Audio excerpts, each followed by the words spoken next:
No FOMO like precious metals FOMO. Giffen good, gold, there's no substitute. As the price of gold goes up, physical people want more of it due to the increasing utility of it. Shrinking space needed to store wealth. What do I mean by that? $1 million can now be stored in a space smaller than $1 million in cash. So if you're an extremely affluent person looking to store wealth, what are you going to put it in? You're going to put it in a thing that takes up less space. You're going to put it in gold. Welcome to the Morning Markets and Metals with Vince Lanci, where each morning Vince brings you the financial and precious metals news to get you ready for your day. And now, here's Vince. Good morning, everyone. I'm Vince Lanci, and in today's market rundown, we will discuss a story going around put out by Bloomberg about the $1 million bar of gold. We'll cover that. We're also going to do a very dry, thorough read of the actual markets, do some market analysis there. And finally, we have a report from ING on their outlook for a ceasefire in the Middle East. Let's start with the markets first. We'll give you the screen there. There's the hourly gold chart. The dollar is down 4 at 101.80. 10-year yields are 387, essentially unchanged. The S&P 500 is 5610, up 9. The VIX is 1489, up 23. Gold is 2524, up 21. That's 85 basis points. Silver is 2980, up 34, up 1.17%, keeping pace in this run. Copper is up less than 2 cents. Well, now it's over 2 cents at 420. The gold silver ratio continues to creep lower, even in a gold rally. Remember, gold's been rallying and silver hasn't lately. WTI is down 2 cents at 75 and change. Natural gas is 223, essentially unchanged. Bitcoin is very strong at 60,400, up over 1,000 points. Ethereum is 2,650, up 12, not really giving too much follow through there. Platinum, palladium, both up equally. Palladium is at 940, up 9. Platinum is 964, up 11. Grains are all down. I'll leave those off the screen right now, but soybean is 996, down 3. Corn is 384, offered unchanged, and wheat is 546, down about a half a penny. So if you're looking at those markets and you're trying to make sense of them, there are 3 things going on right now that are kind of pulling markets in various ways. One of them is the DNC convention. Whether you think it's meaningful or not is irrelevant, unfortunately. People will do what they're going to do or be reminded that they need to do things, and they will do them. The second thing is the Fed's Jackson Hole meeting, where Powell speaks on Friday, is very important. I personally believe that he's going to hint at an inflationary floor being put in, meaning raising the target, but that's an idea that I have to develop a little bit more. And the third thing is gold's at 2,500, right? And markets are really trying to digest that because gold's been leading things lately. All right, we're going to get to everything promised right now. All right, no FOMO like precious metals FOMO. All right, what does that mean? There's a story in Bloomberg, we'll cover that, and we'll include that in here, describing gold bars being worth $1 million, right? And we're going to show you that. That's great eye candy. We'll do that for you. But there's something else that's really important that they're pushing, and they don't even know it. That's why it's beautiful. Remember the toilet paper panic during COVID? There was no toilet paper, so everyone was going and buying more of it. That was a Giffen good panic. That was a Giffen good panic is if you're not familiar with it, but I want to put a fine point on it. A Giffen good panic is when a good that's needed, a necessity, that's not replaceable or substitutable in the short term becomes hard to get. So food is a Giffen good, right? Toilet paper is a Giffen good, right? You can different types of food. You can substitute tissues for toilet paper, right? You can do that. But in the beginning, people don't do that, and so they panic. And so everyone was hoarding toilet paper during the COVID panic. That's a Giffen good. Now imagine that for gold. Eventually, with toilet paper, people realize you can use tissues.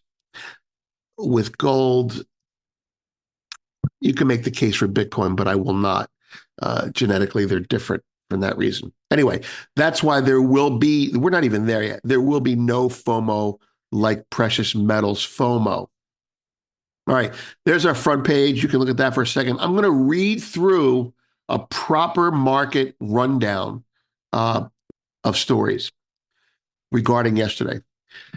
Yesterday, equities kicked off the week on a strong note with U.S. markets logging 8 consecutive days of gains, and Europe followed suit with 5 positive sessions in a row. The S&P 500 rose 97 basis points, while the Euro Stoxx 50 added 64 basis points. U.S. Treasury yields flattened, especially at the long end, all right, as the dollar dipped. Meanwhile, oil and gold prices edged lower as the market began to reassess geopolitical risk premiums in light of new developments in the Middle East. That's how the day started, right? Asian markets were mostly firmer overnight, except for China, which softened due to supply concerns in an illiquid market. It wasn't long ago that recession fears gripped the market, leading to widespread degrossing and sharp price declines. We saw some of the worst performances in years or even decades for momentum trades like Japanese stocks, European banks, and the NASDAQ versus the Russell 2000. Yet here we are with markets now stringing together gains and the S&P 500 sitting just 1% below its all-time high. This is all last night coming in today. Comment: recent data has played a crucial role in the turnaround in markets. Last week's U.S. retail sales and jobless claims reports were healthier than expected. Walmart reported no signs of a slowdown in July and August, and Home Depot traded well despite missing estimates, highlighting the market's bearish sentiment not materializing. In response to the improving data, Goldman Sachs, who has provided a lot of the information that I'm writing this on, their economists have reduced the 12-month U.S. recession probability from 25% to 20%. If the August jobs report due in the first week of September is reassuring, we could see that probability drop to 15%. Another factor supporting the market's upward move is systematic flow. Although its impact might be overstated in a market with lighter liquidity, like the current one, where U.S. volumes were down 17% yesterday compared to the 20-day average, and European volumes were down over 30%, these flows can still be significant. Expect CTA re-leveraging, vol parity demand as the VIX resets lower, the unwinding of puts and corporate buybacks to provide a strong tailwind. A little bit wonky, but had to be said. The main risks going into today and possibly the rest of the week: a reversal in geopolitical developments. Last night, there were positive geopolitical developments. Doesn't look like the gold market cares too much about those right now. But the bigger, that could shake things up, right? But the bigger concern might be if Fed Chair Powell doesn't deliver the expected dovish message on Friday. Given the current data, the way things are shaping up lately, and the setup from the past, the last FOMC meeting, the question seems to be whether we'll see a 25 basis point or a 50 basis point cut. That's really where we are right now. I would add that I believe that the cut isn't important more than I think what he says at the meeting, and I think it'll be significant. All right, moving on. No FOMO like precious metals FOMO. Giffen good, gold, there's no substitute. As the price of gold goes up, physical people want more of it due to the increasing utility of it.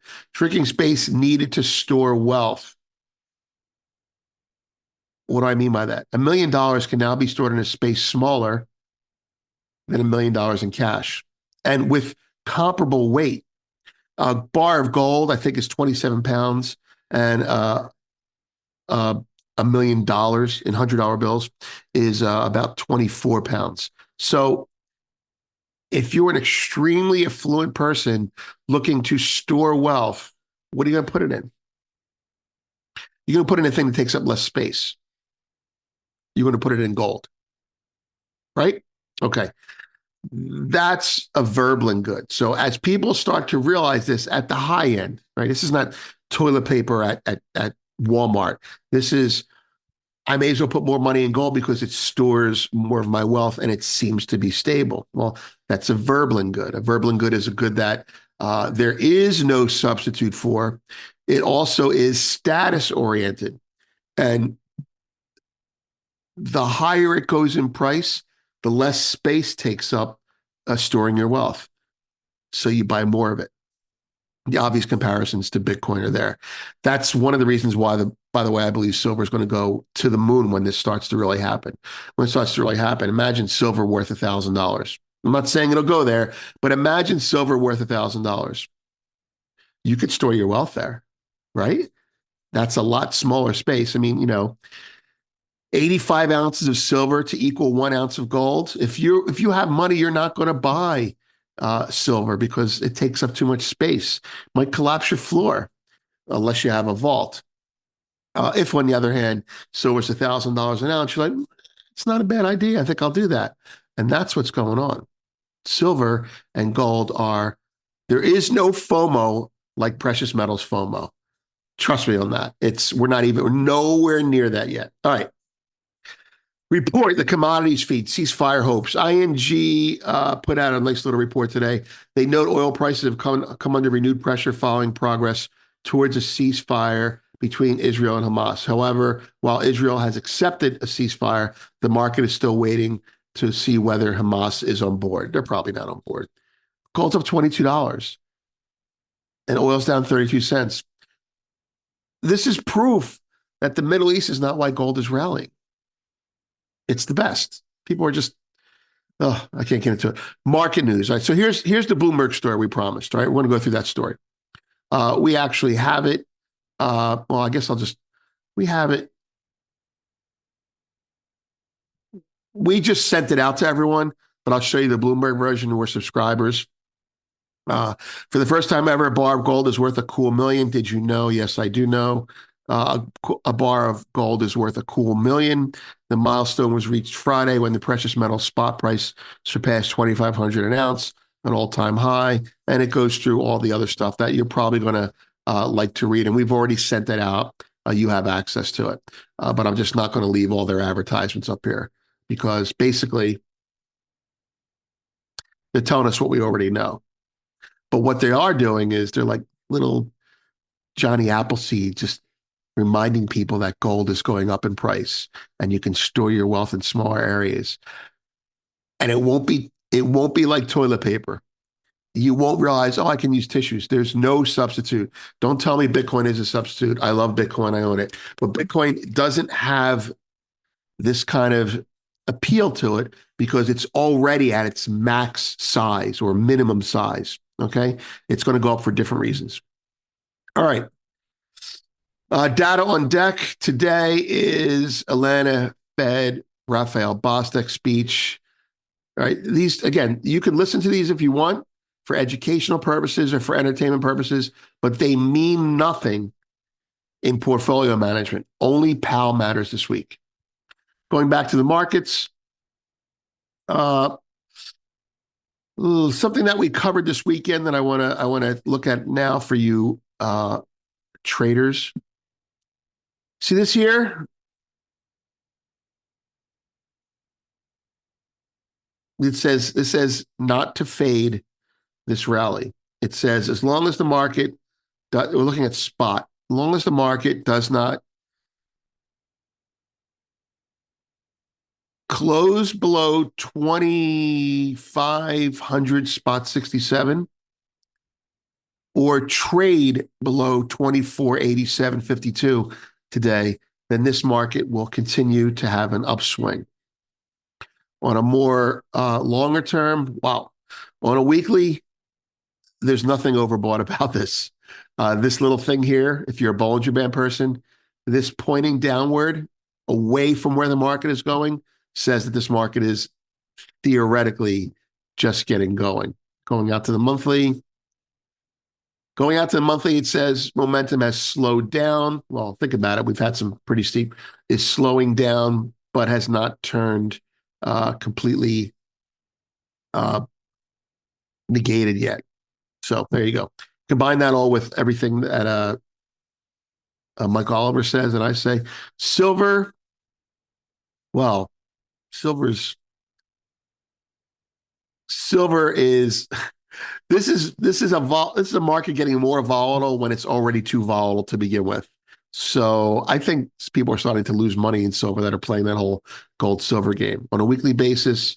On a weekly basis, believe it or not, silver's consolidating, and I would be happy to see it below 31 and above 27 for the next 2 or 3 weeks. And then the next leg higher would be very significant. I cannot believe that the metal, I mean, I just got to make this comment. I cannot believe that the metals are this strong going into what is traditionally sell season. We're not in it yet, and sell season does not rule everything. But to have these kind of forces this big makes me wonder uh, if this market isn't lower by Halloween. I don't know what's going to happen between Halloween and January 5th. These markets could really, really explode. And then you'd have to reassess. Between now, to put a finer point on it, between now and January 5th, January 6th, whenever the actual swearing in is, between now and those days, there should be dips. They will be bought if they exist. And there is no one who's going to short this market going into these BRICS summit events, the election, the actual inauguration. It's really that simple. Now, as those events come closer, you might see spikes and sell-offs. Then you're going to be less likely to be a buyer of dips in the short term. This is very much like an event-driven buy season. Love the market. I added silver 2 days ago, just so you know, because I thought, it's too cheap compared to gold. All right, folks, have a great day. Thanks for watching this morning's Markets and Metals with Vince Lanci, brought to you each day by Miles Franklin Precious Metals, who we encourage you to contact for your next gold or silver order. And Miles Franklin brings us a gold and silver special each week. And if you've been looking for a pullback in the rally to purchase gold and silver, this week's deals include 1 ounce silver Philharmonics from the Austrian Mint in Austria, go figure. Fortunately, these beautiful coins are only $3.10 over spot.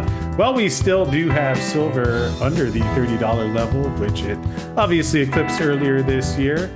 And on the gold side, this week's special is 1 ounce gold Cougarans for only $60 over spot.